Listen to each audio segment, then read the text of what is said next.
خود جناب محمد ابن مسلم اس روایت کو نقل کرتے ہیں، کہتے ہیں سمعت ابا جعفر علیہ السلام یقول کل من دان اللہ عز وجل بعبادت یجحد فیہا نفسہ ولا امام له من اللہ فسعیہ غیر مقبول۔ اگر کوئی، میں آسان فقط آپ کی خدمت میں ترجمہ عرض کر رہا ہوں کہ اگر کوئی اہل بیت کے بغیر، ائمہ اطہار علیہم السلام کے بغیر یوں ہی بے روح عبادتوں کے ذریعے ذات حق تعالیٰ کے قریب ہونا چاہتا ہے تو یہ قرب حاصل نہیں ہوتا، اس کی تمام کوشش، اس کی تمام تلاش غیر مقبول، قبول نہیں ہے۔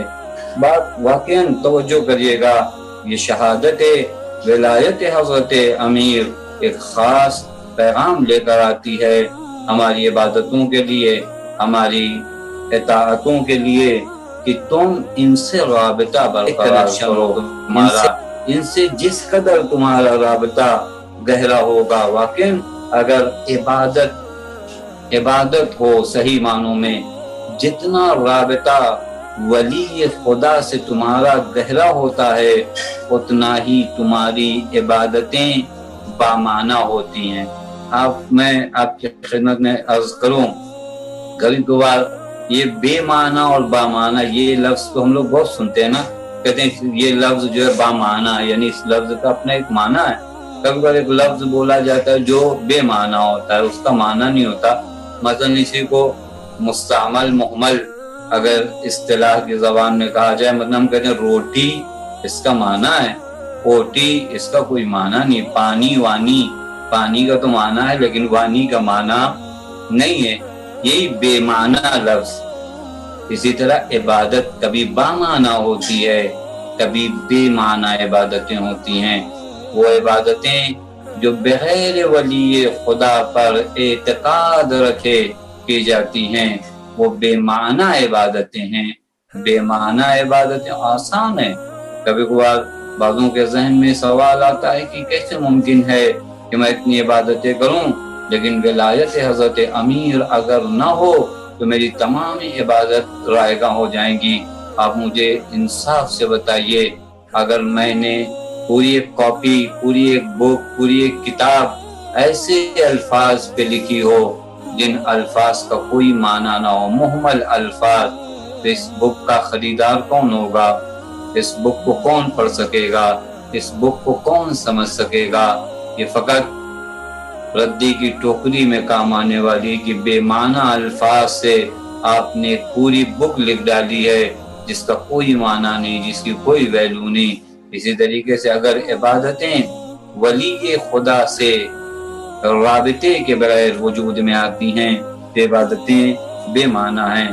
یعنی ایک پیغام اور ایک میسج شاید اس ماہ مبارک رمضان میں ہم جیسوں کے لیے ہو، وہ یہ کہ ہم چاہتے ہیں خدا سے گہرا رابطہ برقرار کرنا، ہم چاہتے ہیں قرب پروردگار عالم حاصل کرنا۔ یاد رکھیے گا، قرب پروردگار عالم حاصل کرنے کے لیے قرب امام زمان عجل اللہ تعالیٰ فرجہ الشریف ضروری ہے۔ وہی حضرت امیر اپنے زمانے میں، آج کے زمانے کے لحاظ سے اگر ہم بات کریں غیبت کبریٰ میں ہمارے وقت کا امام ہے، جتنا گہرا رابطہ ہمارا اپنے امام سے ہوتا ہے اتنا زیادہ میری عبادتوں میں معنی پیدا ہوتا ہے۔ یہ عبادتیں جو معنی دار عبادتیں ہوتی ہیں پھر یہ اپنا اثر دکھاتی ہیں، بے معنی عبادتیں اثر نہیں دکھاتی۔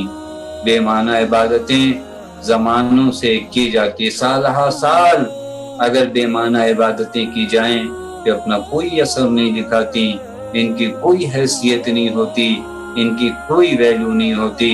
لیکن اگر عبادتیں بامعنی ہو جائیں تو وہ 2 رکعت نماز انسان کے وجود کو چینج کر دیتی ہیں، انسان کے وجود کو تبدیل کر دیتی ہے۔ اب یہ عبادتیں بامعنی کہاں سے ہوں گی؟ اشہد ان علی ولی اللہ، یعنی معنی یہ ہے کہ اگر چاہتے ہو کہ عبادتیں بامعنی ہو جائیں تو ولی خدا سے رابطہ گہرا ہو، ولی خدا سے کنیکشن نہ ٹوٹنے پائے، ولی خدا سے جس قدر تمہارا رابطہ گہرا ہوگا اس قدر تمہاری عبادتوں میں وزن پیدا ہوگا، تمہاری عبادتوں میں معنویت پیدا ہوگی، تمہاری عبادتیں عبادت کہنے کے لائق ہوں گی۔ اب یہاں پر خود ایک بحث ہے کہ ہم کیسے ولی خدا سے رابطہ برقرار کریں تاکہ ہماری بندگی بامعنی ہو جائے، ہماری عبادتیں بامعنی ہو جائیں۔ دیکھیں کبھی کبھار زبانوں کی حد تک یہ رابطہ برقرار ہوتا ہے، بس زبان کی حد تک ہم اپنے وقت کے امام کو پکارتے ہیں العجل العجل، یہ اس طرح، اور فقرات آئینہ کہہ کے پکارتے ہیں، یہ اس طرح اور بہت سے فقرات ہیں جس سے ہم زبانی طور پر اپنے وقت کے امام کو آواز دیتے ہیں، لیکن اگر دل کی گہرائیوں سے ان سے رابطہ برقرار کیا جائے تو پھر عبادتیں بامعنی ہوتی ہیں۔ ایک سوال ہے جو ذہنوں میں آتا ہے، وہ یہ کہ میں اپنے وقت کے امام سے اپنے رابطے کو، اپنے کنیکشن کو کیسے مستحکم کروں، کیسے مضبوط کروں؟ میرا یہ رابطہ زبان کی حد تک نہ ہو، میرا رابطہ روحی رابطہ ہو جائے۔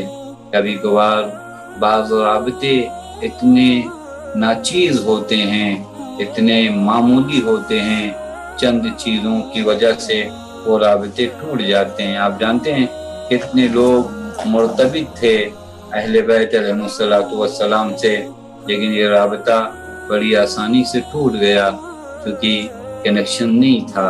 لیکن جب کنیکشن صحیح ہوتا ہے اور رابطہ حقیقت میں ہوتا ہے، ہزاروں ظلم و ستم ہوتے رہیں لیکن یہ رابطہ اپنی جگہ پر برقرار رہتا ہے۔ سب سے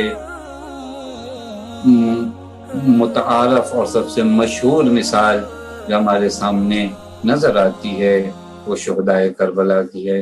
کس قدر وہ عبادتیں بامعنی ہیں، کیوں؟ کیونکہ کس قدر رابطہ ولی خدا سے گہرا ہے۔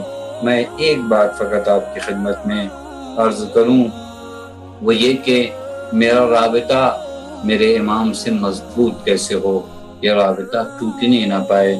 میں کیا کروں؟ ایک فارمولہ اپنے لیے بھی آپ کے لیے بھی عرض کر دوں۔ اس رابطے کو اگر مضبوط کرنا ہے تو میں گناہ کرنا چھوڑ دوں۔